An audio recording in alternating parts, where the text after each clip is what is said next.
Yesterday, instead of the usual species field guide, we got a new park management guide, this time focusing on how to build good enclosures for your dinosaurs. This has some new information from it, it's got some new really cool clips of some dinosaurs or reptiles in this case that we're not too sure about what they are, and it shows a bit more of the mystery mosasaur that we saw, which is suspected to be TYLOSAURUS. So, before I get into it, please remember to like and subscribe, it really does help me out. And also remember to go join my Discord in the description and comments below. It's a great place to be over there. It's awesome, so please go do that. So, first of all, we're going to break this down clip by clip basically. And there's also some other stuff I want to talk about to do with the Frontier Forums update to do with this, where they talk about some really exciting stuff to do with breakouts. But we'll start analysing this clip by clip. First shot, we get a shot of the deciduous woodland park, where we see two mystery carnivores. Now, no one really knows what they are. They could be Majungasaurus, they could be Allosaurus. There's also a chance that they are something completely new that we haven't seen. I've also seen Ceratosaurus thrown around a couple times, but again, I'm not too sure. We also see something flying around in the aviary at the bottom, but obviously it's too far to make out. So if it is a new thing, no idea if it is or not. Then we get a really nice shot of the main street, which is looking very cool for the new decorations. Then we get another shot of the aquarium from the surface, where we see what some people have been speculating to be a Leopleurodon, but we know from Reddit, which is a really weird place to know it from, but Jens Erik, who is, I think, the lead director of this game, said it looks like a mosasaur, looks like a large aquatic, probably the Mosasaurus. So that sort of squelches that theory a little bit. So yeah, I don't think we've seen the Leopleurodon yet, and I don't think we will either until we get either a species field guide on it or the game comes out basically. Because we know that everyone's really excited to see the Elasmosaurus and the Leopleurodon, so I think they're going to hold that information away from us for as long as possible. Again, we see in the next shot, we see the mystery carnivore running away. In this one, we get a better shot of it, and in this shot, it does look a lot more like the Allosaurus. So that might be what it was before, but again, they might not even be the same creature. But again, maybe that's like their sneaky little way of hiding something new in the background, and we'll be getting a species field guide on it next week or something like that. But in my opinion, I think next week's species field guide will probably actually be the Tylosaurus, which is the thing that they heavily hint at in this, they heavily show in this video. But again, we don't actually get a very good look at it, as you'll see in the later clips. Yeah, they give us a little recap of how the Aviaries system works and like the grid system. So, that's not really much to speak about here. We've seen all of this before. There are no new creatures we've seen. There's Pteranodons. I think there's actually some reused clips from the Pteranodon and Dimorphodon species field guides. But this is the exciting part. This is the aquarium part. And we see what looks like a Tylosaurus emerging from the aquatic hatchery. So again, a better look at it from when we saw it last, which I think was in one of the other park management guides. And here, we get confirmation that Mosasauruses and Tylosauruses will be able to cohabit with each other in the same enclosure. We have seen on the forum post as well that they will be able to do this and that they won't fight. But hopefully we will be able to see some actual fights with the aquatics, because so far it does just seem like small aquatics will be eaten by large aquatics, and that's it. There's no other interaction by that. So hopefully they can do something with fighting between large aquatics. Maybe a Leopleurodon doesn't get on well with the Tylosaurus or Mosasaurus, but they get on well with each other. Maybe there's like territory standoffs between them where they'll like bump each other or something, I don't know.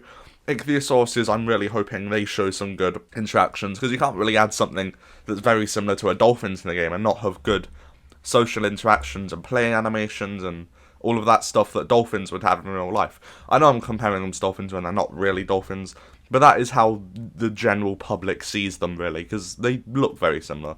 And I think that's all people need to make that connection. So, yeah, hopefully the aquatic system and the behaviours we see in them get a bit more fleshed out than what we see in this video, but yeah, who knows. Again, we do get a good look at the Tylosaurus, but again, we don't see its face fully, and it is quite distant. We also see another Mosasaurus feeding show, which is the Mosasaurus. We also see a very good look at the Tylosaurus, actually, probably the best look we've had at the Tylosaurus in the background swimming. We can see it has a very striped pattern, and it does look quite cool. But again, it's not exactly a close-up shot. And again, we get another look at the two mystery carnivores at the end. which in this shot, they don't look so much like the Allosaurus anymore, and they do really look like they could be something new. Because I don't think their size really matches up with the Allosaurus, first of all.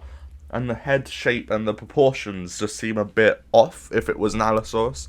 So again, take that with a pinch of salt, but that does look that's quite an intriguing thing to see. So anyway, that's everything from the field guide, or not the field guide, the park management guide itself. But there is also some new information over on the forums. So over on the forums, we get like a description of how land escapes all work, because this is an enclosure species field guide after all, but they did sort of skim over the land aspect of it in the video. I think some of the stuff that they describe in the forums would have been very cool to see in person, but again, that are fine. I guess they're saving that for later on because they know this is something they're excited for. First of all, we know that TYLOSAURUS and other large carnivores will still headbutt the fences, which I'm sort of okay with because I don't really know how else they would do it. In this game, really, they're not going to dig under the fences or fly over them or do a somersault or something. So I'm fine with them just headbutting it. But the really exciting thing here is that Velociraptors and Dilophosaurus as well, so we can assume this is all small carnivores, will climb non-electrified fences if they're mad. This is awesome. We have actually seen a Velociraptor escape from Bestinslot's video on Chaos Theory, but it didn't climb the fence then, which makes me think it wasn't in that build of the game because they were hiding it. But now that we know that even Dilophosaurus will be able to climb fences, that is incredibly cool. They won't, however, be able to climb electric fences, and it will instead headbutt or bash into them, because, you know, climbing an electric fence sounds quite painful, honestly. To be fair, so does headbutting them, but, you know.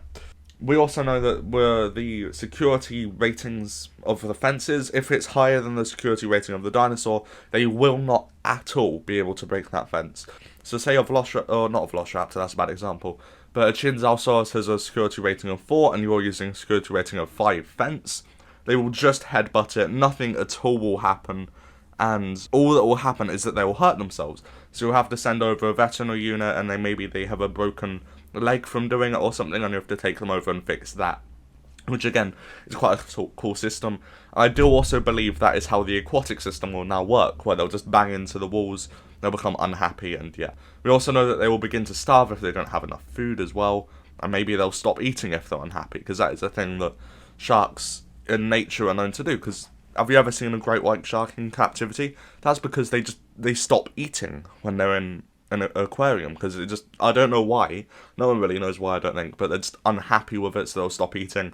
And a similar system with the Mosasauruses would be pretty interesting to see. We also know that ranger scans will now take place through the hatcheries in aquariums and aviaries, because you can't really just drive into a aquarium with a ranger vehicle, because, you know, that clearly wouldn't go well. So they'll go to the hatcheries and they'll do a scan from there of the entire enclosure. So that means it's necessary to have an aquarium at each aviary and lagoon, otherwise you won't be able to have ranger checks on it. Although we do technically know it's possible to airdrop aquatic dinosaurs at least to other locations. And I assume the same will be for aviaries as well, because once they escape and you knock them out, you have to transport them back to their aviaries. Now, the last thing we see is that monorails will be able to pass over aquariums, and that is how you'll get a better viewing score on them. In, like, if it's a really big aquarium and you want to be able to view the middle and the outside viewing galleries just don't reach that, you can run a monorail over the top, and that will increase your thing. And similarly for aviaries, you'll be able to have gyrosphere tours and jeep tours go through the aviary, which I think is a really cool thing to have, and it would be such an awesome experience to be in a gyrosphere, and to be able to enter this huge aviary filled with Dimorphodons and Tropeognathuses and stuff like that. That would be very cool. So yeah, I think that is everything to do with the new park management guide. I'm sorry it's a bit late. Wednesdays is really the only time I can't make a video, which is really, really annoying when it comes to the species field guides and stuff. But yeah, I'm sorry it's a bit late. Hopefully it was worth it, and thank you for watching. Also, before I go, please remember to subscribe and all that. It really does help me out. And yeah, bye.